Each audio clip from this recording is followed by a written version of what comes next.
Assalamu alaikum students. Hope so you are doing well. Today we are starting question number 8 of exercise number 4b. Question number 8. Find the greatest number of 5 digit which when divided by 25, 30 and 40 leaves a remainder of 20, 25 and 35 respectively. इस question में कह रहे हैं कि हमने greatest number find करना है 5 digit का और डिवीजन हमारे पास है वो है 25 की, 30 की एंड 40 की। और हमारे पास रिमाइंडर इसका क्या आया है 20, 25 एंड 35। मीन्स ये 25 का रिमाइंडर क्या आया है 20, 30 का रिमाइंडर 25 एंड 40 का 35। चलें हम सॉल्व करते हैं इसको। Solution of question number 8। सबसे पहले हमने division method, LCM by division method apply करना है। वैल्यू जो हमारे पास गिवन थी वो है 25, 30 एंड 40। हमने देखा कि ये तीनों कौन से टेबल में जा रहे हैं, या कोई एक या दो, कोई भी हमने स्मॉलेस्ट नंबर देखना होता है। तो ये जो उनसे 2 हैं ये जा रहे हैं 2 के टेबल में। तो 2 के टेबल में 25 नहीं आता, एज इट इज़ लिख दिया। 2 के टेबल में 15 कहाँ, 30 कहाँ पे आता है 15 में, तो वो लिख दिया। 2 के टेबल में 40 कहाँ पे आता है 20 में। अब हमारे पास अगेन ये 20 2 के टेबल में जा रहा है। 2 के टेबल में 25 नहीं आता, एज इट इज़ लिख देंगे। 2 के टेबल में 15 नहीं आता, तो ये भी एज इट इज़। 2 के टेबल में 20 10 पर आएगा। अब अगेन ये 2 के टेबल में 25 नहीं आता, 15 भी नहीं आता। 2 के टेबल में 10 कहाँ पे आता है 5 पर। अब ये कौन से टेबल में जा रहा है 3 पे। 3 के टेबल में 25 नहीं आता, एज इट इज़ लिख देंगे। 3 के टेबल में 15, 5 के टेबल में, 3 के टेबल में 5 नहीं आता, एज इट इज़ लिख देंगे। अब ये तीनों कौन से टेबल में जा रहे हैं 5 पे। 5 5 ज़ा 25, 5 1 ज़ा 5, 5 1 ज़ा 5, 5 1 ज़ा 5 और ये एज इट इज़ 1 1। अब इनके जो साइड में ये प्राइम फैक्टर्स होते हैं ना, इनको हमने आपस में मल्टीप्लाई कर देना है। 2 2 ज़ा 4, 4 2 ज़ा 8, 8 3 ज़ा 24, 24 5 ज़ा 120, 120 multiply by 5 is equal to 600। अब जैसा कि उन्होंने हमें रिमाइंडर दिया था 25 का रिमाइंडर 20 दिया था, 30 का रिमाइंडर 25 था, 40 का रिमाइंडर 35 था। तो हमने इनको माइनस किया आपस में, तो 5 आ गया। मीन्स के सबका रिमाइंडर क्या आया 5। ये दोनों जो लाइंस हैं ये बुक क्वेश्चन में अवेलेबल है, तो इनका रिमाइंडर क्या आया है 5। सेकंड कंडीशन में स्टूडेंट्स उन्होंने हमें कहा है ग्रेटेस्ट 5 डिजिट हमने फाइंड करने हैं। जैसा कि आपको पता है कि ग्रेटेस्ट डिजिट कौन सा होता है, ग्रेटेस्ट डिजिट हमारे पास 9 होता है। उसके आगे जो 10, 11, 12 काउंटिंग होती है वो स्टार्टिंग से काउंटिंग नंबर्स को आपस में मिला के नंबर्स बनते हैं। तो जो हमारे पास जो ओरिजिनल वैल्यू है ग्रेटेस्ट वो है 9। तो उन्होंने 5 डिजिट का है, तो हम 5 टाइम 9999 लिख देंगे, ठीक है। तो हमारे पास डिवीजन मेथड, जो एलसीएम बाय डिवीजन मेथड का आंसर आया था वो 600 था। हमने इसको इसके साथ डिवाइड किया, कुछ इस तरह हमने डिवाइड किया। 600 1 ज़ा 600 लिख दिया। उसके बाद 9 में से 0 9, 9 में से 0 9, 9 में से 6 3 आ गया। ये हमने माइनस किया। अब ये वाला 9 हमने नीचे ले आए, अब ये वैल्यू रह गई। अगेन हमने 600 को 6 के साथ मल्टीप्लाई किया, तो हमारे पास 3600 आ गया। अगेन हमने इसको माइनस किया, तो ये वैल्यू आ गई हमारे पास। अगेन 600 को 6 के साथ मल्टीप्लाई किया, तो हमारे पास 3600 आ गया। अगेन माइनस किया, तो रिमेनिंग वैल्यू, अब इसके आगे कोई और नंबर भी नहीं है, तो हमारे पास रिमेनिंग वैल्यू क्या आ गई 399। तो हम क्या करेंगे, ये जो हमारे पास 5 डिजिट नंबर हैं इसमें से ये जो रिमेनिंग वैल्यू है इसको माइनस कर देंगे, तो हमारे पास वैल्यू आ गई, नंबर आ गया ये। तो हमारे पास जो डिफरेंस आया था वो था 5, तो हमने उस 5 को माइनस किया, तो हमारे पास आंसर आ गया 99,595।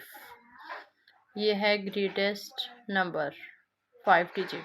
Also you understand question number 8. Question number 9. What is the lowest number that must be added to 2000 so that the sum divisible by exactly by 10, 12, 16 and 18? इस क्वेश्चन में स्टूडेंट कह रहे हैं कि हमने लोएस्ट नंबर फाइंड करना है। ठीक है, लोएस्ट नंबर कौन सा जो कि मस्ट एडिड होना चाहिए 2000 के साथ, हमने कौन सा लोएस्ट नंबर ऐड करेंगे। ठीक है, और किस तरह हमें वो पता चलेगा, इन नंबर्स को डिवाइड करने पे। वो कैसे divide, LCM by division method. Solution of question number 9, जो हमारे पास डाटा गिवन था 10, 12, 16 एंड 18, तो इसके ज़रिए हमने एलसीएम बाय डिवीजन मेथड करना है। 2 के टेबल में 2 5 ज़ा 10, 2 6 ज़ा 12, 2 8 ज़ा 16, 2 9 ज़ा 18। अगेन ये हम देख सकते हैं कि ये 2 के टेबल में जा रहा है। 2 के टेबल में 5 नहीं आता, एज इट इज़ लिख दिया। 2 के टेबल में 6 3 पे आता है। 2 के टेबल में 8 4 पर आता है। 9 एज इट इज़ लिख दिया। उसके बाद अगेन यहाँ पे आगे हमारे पास 2 आ गया, 5 3 2 9, ये 2 के टेबल में अगेन जा रहा है। बाकी हम वैल्यूज़ एज वैसे ही लिख देंगे। 2 के टेबल में 5 नहीं आता, एज इट इज़ लिख देंगे। 3 भी नहीं आता, इसको भी वैसे ही लिख देंगे। 2 1 सा 2 आ जाएगा। 3 भी वैसे, 9 भी वैसे ही लिख देंगे। अब 3 के टेबल में जा रहा है, 5 वैसे ही लिख देंगे। 3 1 सा 3, ये 1 एज इट इज़ नीचे आता जाएगा। 3 3 सा 9, अगेन ये 3 पे जा रहा है, क्योंकि स्टूडेंट्स मैंने आपको बताया कि हमेशा हमने स्मॉलेस्ट प्राइम नंबर देखना होता है। पहले 3 के टेबल में 5 नहीं आता एज इट इज़, और 3 1 ज़ा 3, 5 1 ज़ा 5, 1 1 1, ये आ गया हमारे पास लास्ट। जब आ जाता है 1 1 1, तो ये हमारे पास ये लास्ट होता है। अब हमने इन जिस साइड में प्राइम फैक्टर सारे हैं, इनको आपस में मल्टीप्लाई कर देना है। इन सबको हम आपस में मल्टीप्लाई करेंगे। 2 2 ज़ा 4, 4 2 ज़ा 8, 8 2 ज़ा 4 2 2 ज़ा 4, 4 2 ज़ा 8, 8 2 ज़ा 16, 16 3 ज़ा 16 3 ज़ा 48, 48 3 ज़ा 144, and 144 multiplied by 5 is equal to 720। अब हमने फाइंड क्या करना है, मल्टीपल ऑफ, अब हम करेंगे मल्टीपल ऑफ 720। तो हमने क्या करना है, 2000 में मस्ट बी एडिड वो कह रहे हैं, तो हम क्या करेंगे, सबसे पहले मल्टीपल ऑफ 720 करेंगे। तो हमने ये देख सकते हैं, मैंने रफ वर्क किया है।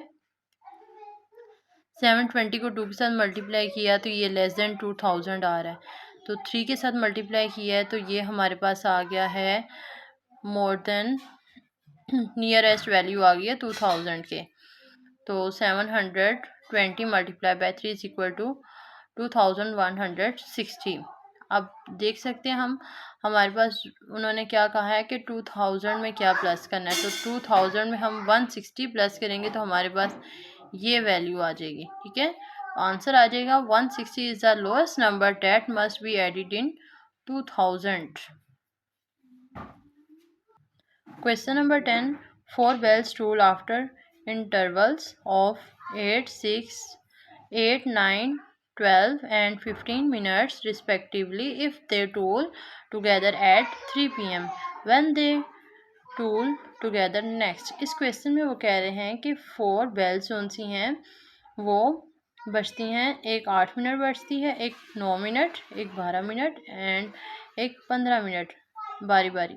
ठीक है, दे टूर टुगेदर एट, और स्टार्ट कब होती हैं, 3 PM में, मीन्स के दोपहर के 3 बजे सभी बेल्स, चारों बेल्स जो होती हैं बजना स्टार्ट हो जाती हैं। फर्स्ट वाली 8 मिनट्स बजती है, सेकंड 9 और थर्ड 12 मिनट बजती है, और लास्ट फोर्थ जो सी है वो 15 मिनट बजती है। तो कह रहे हैं कि जब चारों बेल्स बज जाती हैं उसके बाद दोबारा से कब बेल बजेंगी। चले हम इस क्वेश्चन को सॉल्व करते हैं। ये भी हमने एलसीएम बाय डिवीजन मेथड के साथ हमने इसको सॉल्व करना है। 8, 9, 12 एंड 15, ये जो उन्होंने हमें मिनट्स दिए हुए हैं, इनको इनका एलसीएम लेते हैं, 2 4 ज़ा 8, 9 एज इट इज़ आ जाएगा क्योंकि ये 9 2 के टेबल में 9 नहीं आता। 2 के टेबल में 12 6 के टेबल में आता है, 2 के टेबल में 15 नहीं आता, ये भी एज इट इज़ आ गया। अब 2 के टेबल में 4 2 पर आता है, 2 के टेबल में 9 नहीं आता, एज इट इज़ आ गया। 2 के टेबल में 6 कहाँ पे आता है, 3 पर। 15 नहीं आता, एज इट इज़ लिख देंगे। अब 2 1 ज़ा 2, ये 9 3 15 ये तीनों नहीं आती, ये एज इट इज़ लिख दी है। उसके बाद 3 3 ज़ा 9, 3 1 ज़ा 3, 3 5 ज़ा 15, 3 1 ज़ा 3 और ये 5 नहीं आता, ये एज इट इज़ लिख देंगे। देन 5 1 ज़ा 5। अब हमने ये जो प्राइम फैक्टर साइड में है इनको आपस में मल्टीप्लाई कर देना है। 2 2 ज़ा 4, 4 2 ज़ा 8, 8 3 ज़ा 24, 24 3 ज़ा 24 3 ज़ा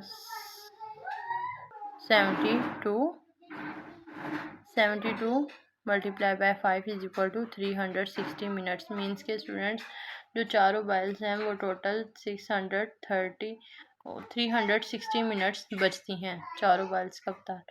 लेकिन उन्होंने आवर्स पूछा है तो हम क्या करेंगे, कन्वर्ट कर देंगे मिनट्स इनटू आवर्स। मिनट को आवर्स में, घंटों में कन्वर्ट कर देंगे। जैसा कि आपको पता है कि 60 मिनट इक्वल होता है 1 आवर के, ठीक है। अब तो हम क्या करेंगे, 60 के साथ डिवाइड कर देंगे तो हमारे पास आ जाएगा 6 आवर्स। मीन्स के 3 बजे बजना वो स्टार्ट होती है बेल्स, ठीक है, और मुसलसल 6 घंटे बारी बारी एक एक बेल बजती है, ठीक है। तो इनको हम प्लस कर देंगे तो 9 PM में नेक्स्ट जो सी है बेल्स बजना स्टार्ट हो जाएंगी। Bells toll together next at 9 PM। Hope so you understand question number 10। See you again next video इंशाल्लाह। अल्लाह हाफिज़।